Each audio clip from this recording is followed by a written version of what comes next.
Daw'r ail ddarlleniad o Marc pennod 2, adnodau 13 i 17.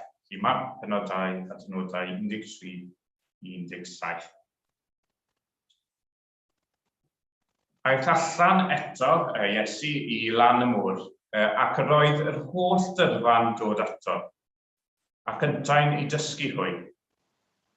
Ac wrth fynd hybio, gwelodd Lefi, fab Alfeus, yn eistedd wrth y dollfa, a dwedodd wrtho, canlyn fi.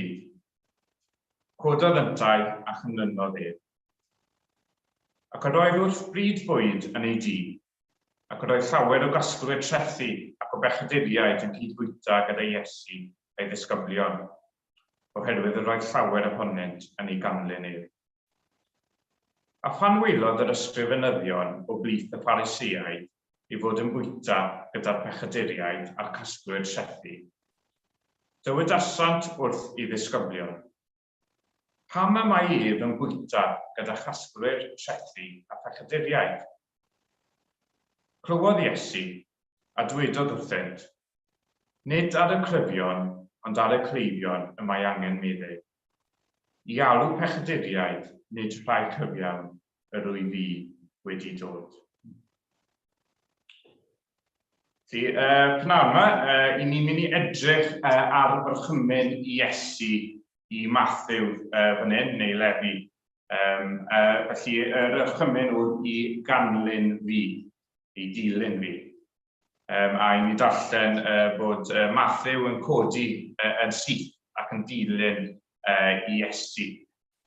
A ni'n dod ar draws gorchymyn yma nawr, 13 o weithiau yn yr Efengylau. Felly mae'n orchymyn sy'n dod lan yn aml trwy gydol yr Efengylau. A fi'n siŵr, i fi ddim yn siŵr, well dweud o fel bod chi'n gyfarwydd ar ymyn Cristion bychan ydwy'n dilyn. Ydych chi'n gyfarwydd hynny? Cristion bychan ydwy'n dilyn Iesu Grist. O ddewd hwnneth i geisio rhodio llwybr cul a dilyn Iesu, dilyn Iesu Grist. Ni'n gyfarwydd â hynny. A byddwn ni'n diffinio Cristion fel un sy'n dilyn Iesu. Ond ydyn ni'n gwybod beth mae hynny yn ei olygu? Ydyn ni'n gwybod beth mae dilyn Iesu yn ei olygu? Neu ffordd arall o ofyn y cwestiwn, sut fydden ni'n disgrifio un o ddilynwyr Iesu Grist? A hoffwn ni dynnu sylw at 3 pheth sy'n wir am ddilynwr Crist pnawn yma. Felly, mae llawer o bethau gallech chi ddweud, ond hoffwn ni bwysleisio 3 pheth. A'r peth gyntaf yw ei fod yn person sydd wedi ymateb i ddalwad i edifarhau. A wnaethon ni glywed yn y darlleniad yn yr ail ddarlleniad, ond fe na i ddarllen fersiwn liw o hynny, yr adnod olaf. Iesu'n dweud, nid ar rai iach, ond ar y cleifion y mae angen meddwl. I alw pechaduriaid i edifeirwch, nid rhai cyfiawn yr wyf fi wedi dod. Felly oedd Iesu, pan o'i mission oedd i alw bobl i edifeirwch. A hefyd ar ddechrau Marc, Iesu'n dweud, mae'r amser wedi gyflawni ac y mae teyrnas Dduw wedi dod yn agos. Edifarhewch a chredwch yr Efengyl. A hefyd, i ni'n darllen Paul yn galw pobl i edifarhau yn Athens, os chi'n cofio, oedd y flaen yr Areopagus, felly pobl glyfar iawn, pobl uchel iawn yn y gymdeithas yn Athens. A dyma i yn dweud wrthyn nhw bod Duw yn nawr yn gorchymyn i bawb yn pob man i edifarhau. Felly oedd y neges Paul hefyd i bobl i edifarhau. A mae dilynwyr Crist nawr yn gyntaf oll wedi ymateb i'r alwad hon. Yn wedi edifarhau. Felly cwestiwn nawr, beth yw edifeirwch? Ac yn lythrennol, mae'n golygu newid meddwl neu troi eich meddwl. Mae'n cael effaith radical ar y galon meddwl a bywyd person. O'ch chi unwaith mewn un ffordd, o nawr i'ch mewn ffordd arall. Felly mae'n cwbl i'r gwrthwyneb 180 gradd. A tri pheth sydd yn wir am edifeirwch nawr. Yn gyntaf, mae'n darostyngiad grasol. A grasol oherwydd ffodd o ras yw darostyngiad. A wrth gwrs glas yw rhodd aneiddiannol, rhodd i ni ddim yn ei hyddi o gwbl. Ac yn ystyr symla fe yw rhodd. Dyna ystyr symla glas. Ond wrth i ni ddod o draws yn y Beibl, wrth gwrs, ni'n gwybod mae rhodd i ni ddim yn hyddi o gwbl yw e. Felly darostyngiad grasol. A mae llygad y Cristion nawr wedi cael ei hagor i weld ei fod yn bechadur ffiaidd a brwnt yng ngolwg Duw ac yng ngolwg ei hunan. Felly mae yna hunan atgasedd, mewn sai hunan. Mae'r enaid yn anfodlon ag ei hun. Mae ddim yn hoffi'r hunan. Mae hefyd yn ymwybodol o'r hyn mae'n heiddi. Mae'n heiddi digofaint Duw oherwydd ei bod yn bechadur ffiaidd o flaen Duw. Ac hefyd, mae difeirwch yn dod â galar am bechod, y tristwch am bechod. Mae Cristion yn galaru dros yr hyn y mae wedi wneud yn erbyn Duw. Felly nid tristwch arwynebol, superficial yw hwn, ond tristwch gwirioneddol nawr dwf yn y calon am bechodau sydd yn ei fywyd. Felly nid yw idiom Saesneg nawr, crocodile tears. Hwna ddim yn gysylltiedig ar tristwch hwn. A hefyd, edifeirwch, mae'n troi oddi wrth bechod hefyd. Felly yn dilyn o dristwch am bechod, mae'n troi ffwrdd oddi wrth ei bechodau. Ond mae ddim yn unig yn troi ffwrdd oddi wrth ei bechodau, ond mae'n troi i rhywbeth. Mae'n troi at Dduw, a mae'n troi at Dduw oherwydd mae yna faddeuant ar gael ynddo ef. A yn Salm 130, adnodau 1 i 4, mae'n dweud, o'r dymderau y gwyddais arnat o arglwydd clyw fy llef. Bydde dy glistiau'n agored i lef ddynweddi. Os wyt ti arglwydd yn cadw cyfrif o gamweddau, pwy o arglwydd a all sefyll. Ond y mae gyda thi faddeuant fel y cei dy ofni. Felly mae'r un nawr sy'n edif rhaid yn troi at Dduw nawr yn derbyn maddeuant llawn gan Dduw. A i ni'n darllen yn Nehemia pennod 9, adnod 17 nawr. Oedd hwn ar ôl i Nehemia a'i dîm adeiladu wal Jerusalem. A dyma'r pobl Israel yn dod ynghyd i weddio i Dduw. A hwn yn hynol wedi nhw cyffesu am eu pechodau nhw. A dyma beth ddweud nhw. Rwyt ti'n Dduw sy'n maddau yn raslon a thrigarol, araf i ddigio a llawn ddolondeb. Felly mae'n Duw sy'n maddau. A Ioan wedyn, yn ei Testament Newydd nawr, 1 Ioan 1 adnod 8 i 9. Os dywedwn ein bod yn ddibechod, yr ydym yn twyllo ein hunan, ac nid yw'r gwirionedd yno. A wedyn, os cyffeswn ein pechodau, mae ef yn ffyddlon ac yn gyfiawn, ac felly fe faddeia i ni ein pechodau, anglanhau o bob anghyfiawnder. Mae hynny'n yn addewid hyfryd iawn, a i ni'n gallu gafel yn yr addewid yna trwy ffydd. A os ni'n cyffesu nawr ein pechodau i'r arglwydd, bydd yn ei maddau ni a'n clynhau ni o bob anghyfiawnder. Ac wrth gwrs, y gorchymyn i ni, bob un ohonom ni yma heddiw yw i edif a hewch. Trowch i ffwrdd oddi wrth eich pechodau, trowch at Dduw, a fewnewch chi dderbyn faddeuant llawn oddi wrth y Dduw. Felly maddeuant o'ch pechodau yn y gorffennol, presennol a'r dyfodol. Mae'n faddeuant llawn. Mae'r edifeidwch hwn nawr, yn mynd ôl i edifyrhau, mae hwn yn parhau trwy gydol bywyd Cristion. Felly, mae ddim yn rhywbeth sy'n cael ei wneud unwaith ar y dechrau. Mae'n rhywbeth sydd angen cael ei wneud trwy gydol oes y Cristion.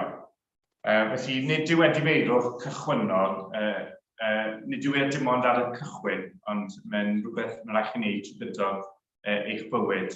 A mae Martin Luther yn dweud bod bywyd credinwr yn un o edifeirwch. Fi wedi cyfieithu fel yna. Mae ddim o'r effeithiol yn ni. Felly mae bywyd o droi ffwrdd nawr o bechod at Dduw yn rhywbeth sydd fod trwy gydol bywyd Cristion. Felly dyna'r peth cyntaf. Mae dilynwr Crist yn un sydd wedi ymateb i'r alwad i edifarhaeth. Yn ail nawr, un peth nawr sy'n nhw'n wir am berson sy'n dilyn Iesu yw ei fod wedi ymwadu ei hun a chodi ei groes.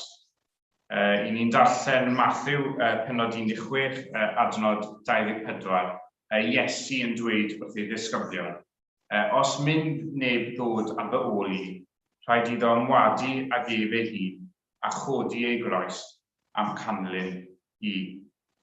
Nawr, ystyr gwadu yw, nawn ni dim ond y gair gwadu nawr, dim ymwadu ag ef ei hun, dim ond y gair gwadu. Ystyr gwadu yw i ymwahanu yn ffwy oddi wrth rhywun neu rhywbeth.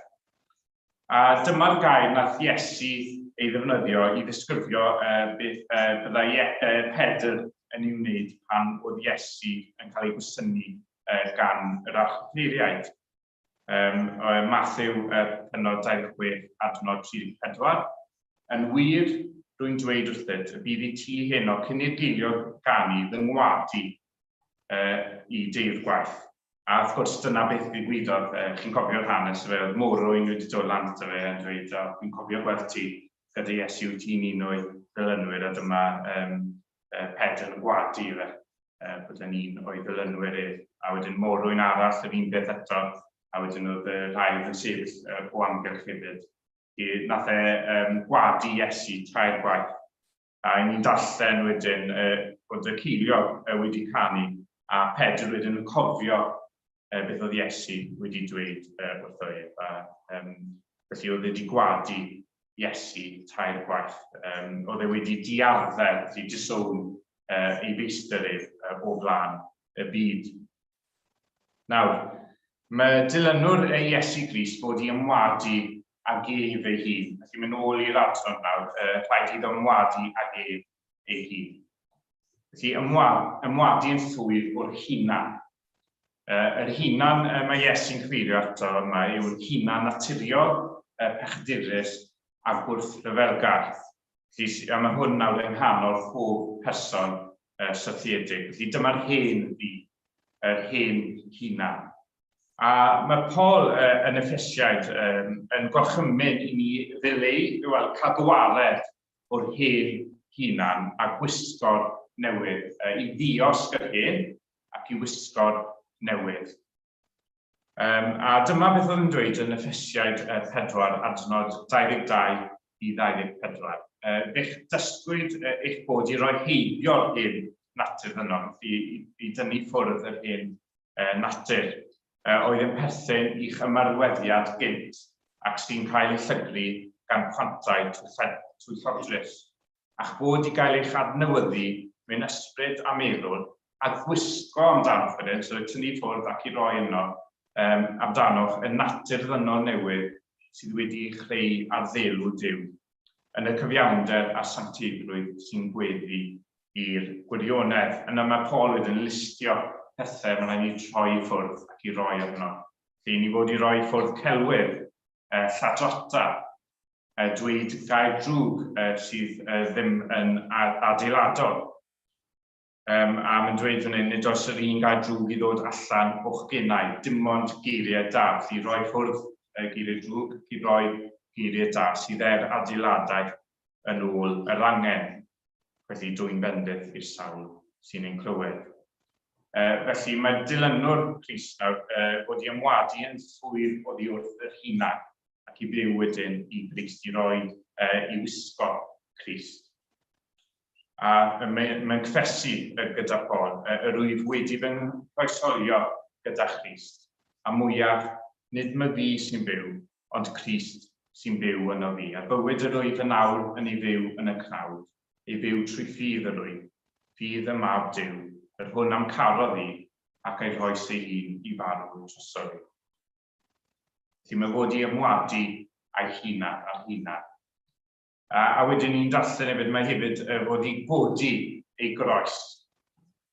A felly ni ddim yn gwybod beth mae hwnna'n golygu, ond i'r disgyblion oedd yna o amgylch Iesu, o'n nhw'n gwybod yn union beth oedd Iesu yn ei olygu pan oedd wedi dweud mae'n rhaid i chi codi'r groes. A wrth gwrs bydd hwn wedi dod y darlun i'w meddyliau nhw o berson nawr yn cerdded yn araf gyda'r croes ar ei gefn, yn cerdded nawr i'w marwolaeth. A roedden nhw'n gwybod nawr yn union beth oedd Iesu yn ei olygu. Ac yn syml, mae cario'r groes yn golygu fod yn fodlon talu unrhyw bris nawr mwyn Crist. Felly yn barod i ddioddef cywilydd, gwaradwydd, gwrthodiad, erledigaeth a hyd yn oed methodod, martyrdom, ei fwyn ef, mwyn Iesu Grist. A mae'r ffocws wastod ar Iesu. A mae'r un nawr sy'n dilyn Iesu yn fodlon ymwadu ei hun ac yn barod i ddioddef, hyd yn oed marwolaeth mwyn Crist.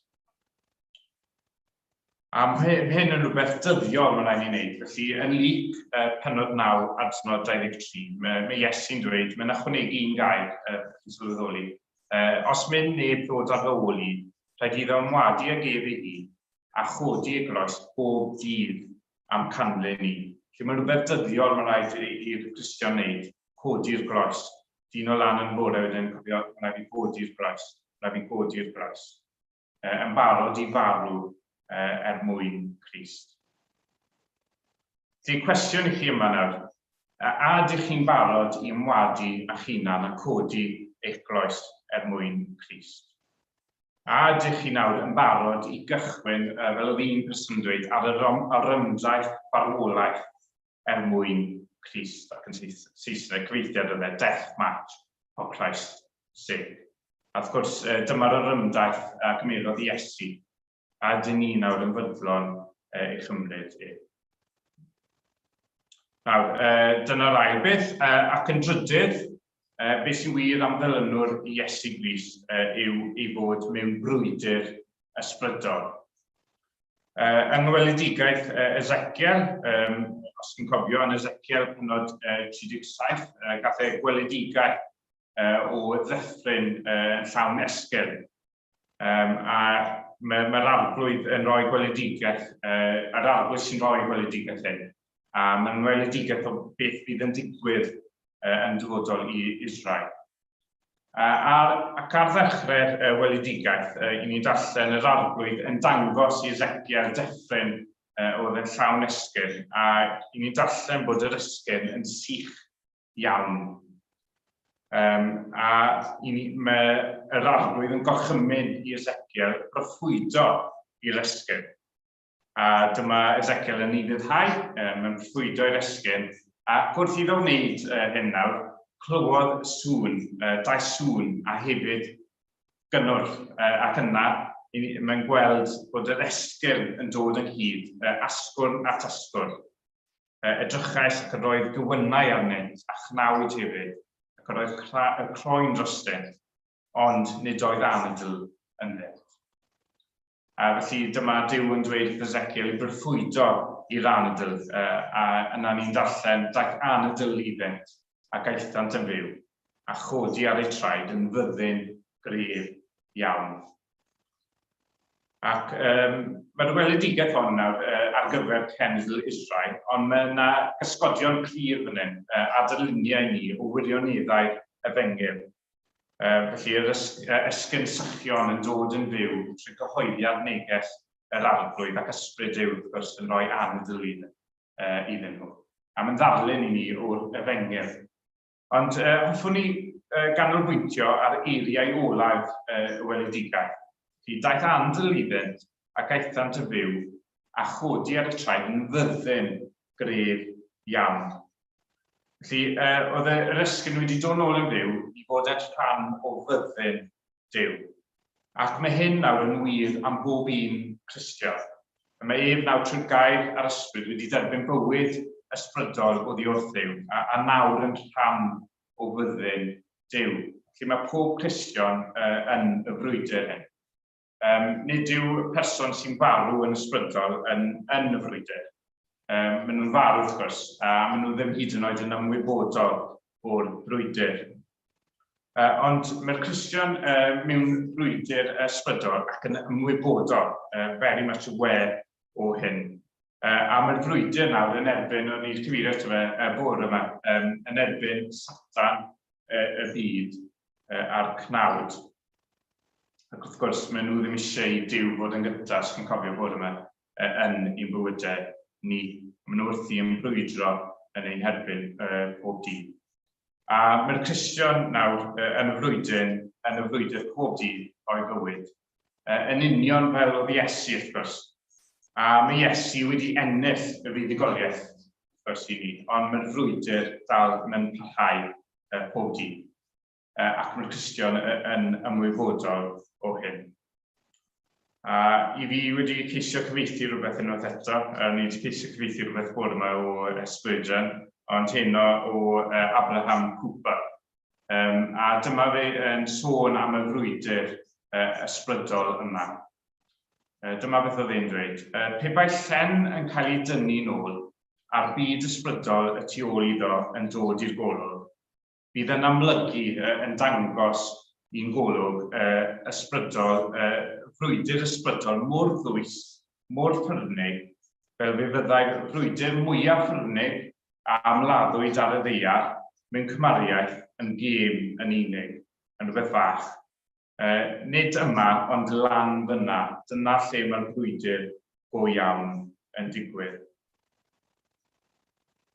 Felly, dylen ni nawr, y rai sy'n dilyn Iesu Grist, wisgo holl arfogaeth Duw mwyn i ni allu sefyll yn gadar yn Crist yn y frwydr. A i ni'n gyfarwydd, a wel, gyda ni fan y darlleniau gyntaf, y gorchymyn gan Paul i wisgo holl arfogaeth Duw i roi arno. Dyma i'n dweud, rhowch gwirionedd yn wregus am eich canol. Gwisgwch arfwisg cyfiawnder ar eich dwyblon i warchod nawr y galon. Rhowch ymlaen esgidiau parodrwydd i rannu Efengyl tan nefed. Felly dychmygu ar yr esgidiau yna, mae'n dweud parodrwydd i rannu Efengyl tan nefed. Gwisgwch amdano ar eich traed, a byddwch yn barod i rannu Iesu ag eraill. A wedyn codwch eich tarian ffydd, a fydd nawr yn diffodd seithau ffrontlid sota. A gwisgwch helm iachawdwriaeth i amddiffyn y meddwl, a daliwch gafel yn dyn ar gyliddydd yr ysbryd sy'n gair Duw, i allu mosod ac amddiffyn hefyd yn erbyn i'n glynion. Felly, mae'r Cristion am yn rhyfel ysbrydol ac yn ymwybodol iawn i fod yn mewnau. Felly, ydych chi nawr sydd yma yn y frwydr ysbrydol yma? Ydych chi yno fe? Ydych chi nawr yn brwydro yn erbyn Satan y byd a'r cnawd? Wel, os ydych chi yn, mae'n arwydd eich bod chi yn un o frodyr a chwiorydd Crist, ac byddwch chi yn rhannu yn ei ogoniad pan ddaw yn ôl. Felly, dyna'r trydydd beth. Mae'r Cristion mewn rhyfel ysbrydol. Recap i chi o'r 3 pwynt. Felly, yn gyntaf, mae dilynwr i Iesu Grist. Mae'n un sydd wedi ymateb i'r alwad i edifarhau. Yn ail, mae wedi ymwadu a'i hun ac wedi codi ei groes, ac mae yn codi ei groes yn feunyddio pob dydd. Mae'n barod nawr i farw i Grist. Ac yn drydedd, mae dilynwr Iesu Grist mewn brwydr ysbrydol. Ac wrth gwrs mae gyda gobaith sicr o weld Grist fel ac y mae pan fydd yn dod nôl yr ail waith. A mae'r rhain i gyd nawr yn wir am Gristion. Ydyn nhw nawr yn wir amdano chi. A fi'n siŵr bod chi'n gyfarwydd, wel, fi'n siŵr, fi os na gweud fi'n siŵr, ond fi ddim yn siŵr, bod chi'n gyfarwydd â stori Jim Elliot, lle oedd e'n merthyr dros Grist yn yr ugeinfed ganrif, 20th century matter. A fi'n siŵr byddwch chi'n gwybod y pennes hwn wnaethon nhw Jim Elliot eu ffrindiau ganu chydig dyddiau cyn iddyn nhw cael eu ladd nawr gan bobl frodorion yn Ecuador. A nhw'n ceisio rhannu'r efengyl gyda nhw. A mae'n ddiddorol nodi bod rhai o'r frodorion, oherwydd eu tystiolaeth nhw, wedi dod yn Gristnodion rhai blynyddoedd yn ddiweddarach. A dyma beth wnaethon nhw ganu, mae'n Saesneg, ond mae'n hyfryd, mae'n dweud, "We rest on thee, O shield and our defender. Thine is the battle, thine shall be the praise. When passing through the gates of splendor, victors, yn fuddugoliaethus, we rest with thee through endless days." So gorffwys gyda Duw i tragwyddoldeb. A dyna'n gobaith ni yn Iesu Grist. Mae'n gobaith sicr, mae'n gobaith bywiol. Diolch i Dduw am Iesu Grist, iddo ef y byddor gogoniant.